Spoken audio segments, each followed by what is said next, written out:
Hello, Lee. I can't say it's good to see you because I can't see you. But Lee, I want you to know that every time I've said your name, Lee, it's been good to say your name and also to pray for you. That's been an honor. I've been enjoying the updates that Bonnie has been sending. In fact, the last update, she mentioned the word heal or healing a few times.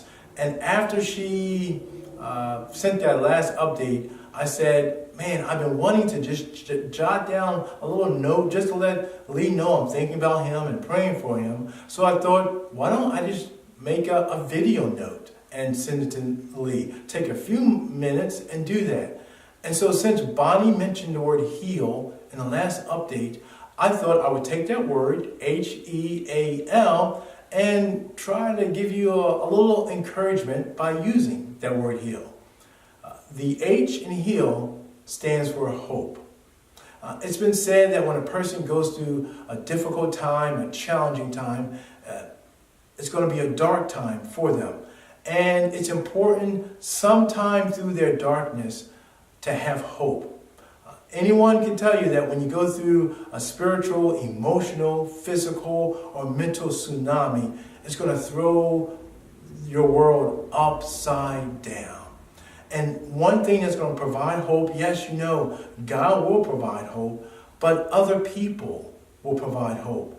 And I think a key ingredient when it comes to hope is the word trust.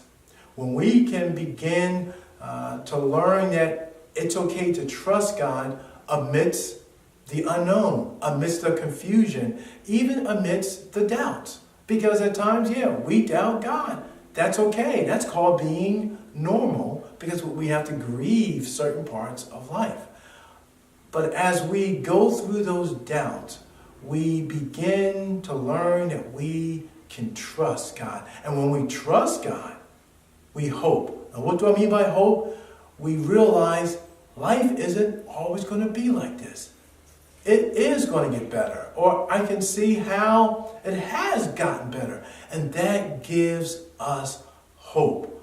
Hope is so important to heal. Now, as we have hope, we go to another season in life. And that's the E, which stands for eager.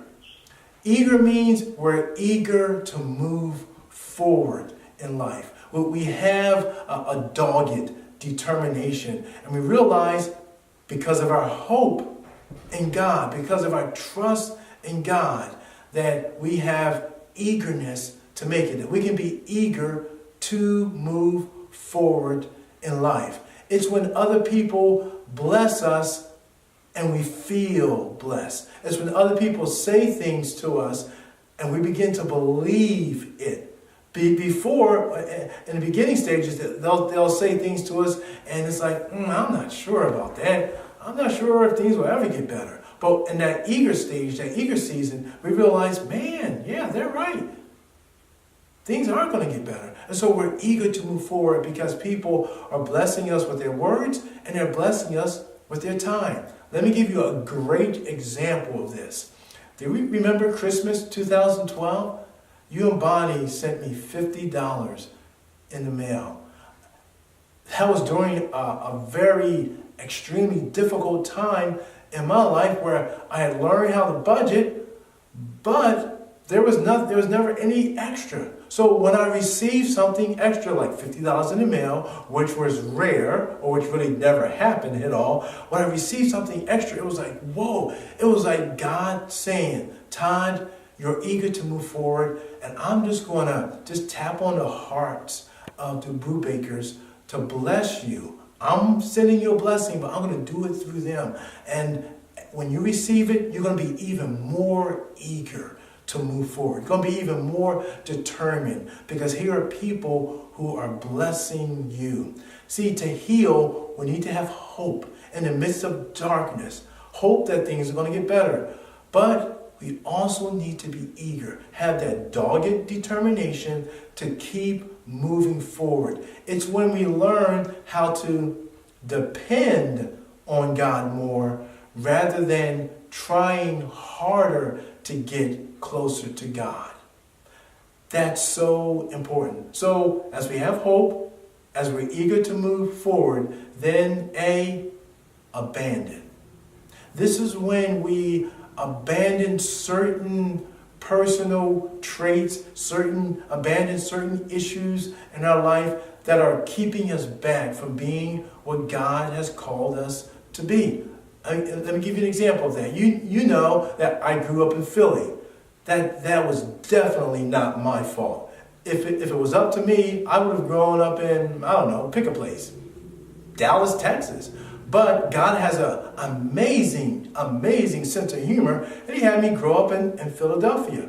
The area that I grew up in had lots of abandoned homes. Now, what made them abandoned? People lived in them. They left those homes, and guess what? They never came back. That's how they got abandoned. Imagine that. That's Philly for you.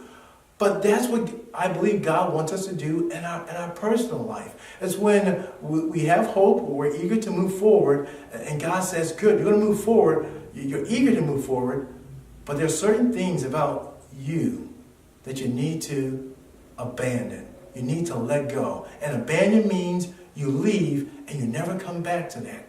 You let it go and you don't come back to that. That's what happens when we go through a difficult time. God changes our focus. God changes our perspective on us, on sin, on life, on people. He just really changes things.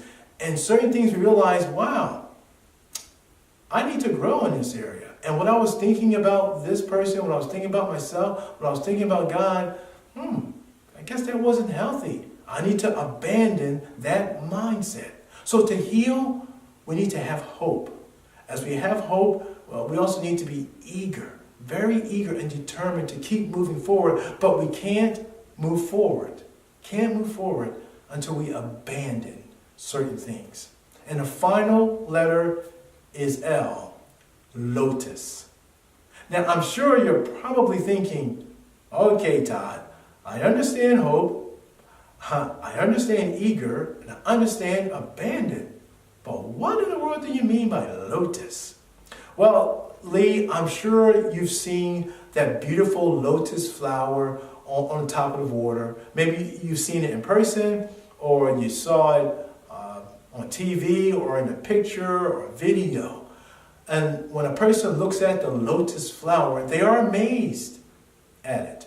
But here's one important thing, one extremely important thing. What makes the flower, the lotus flower, is it grows up through mud and slime and grit and dirt.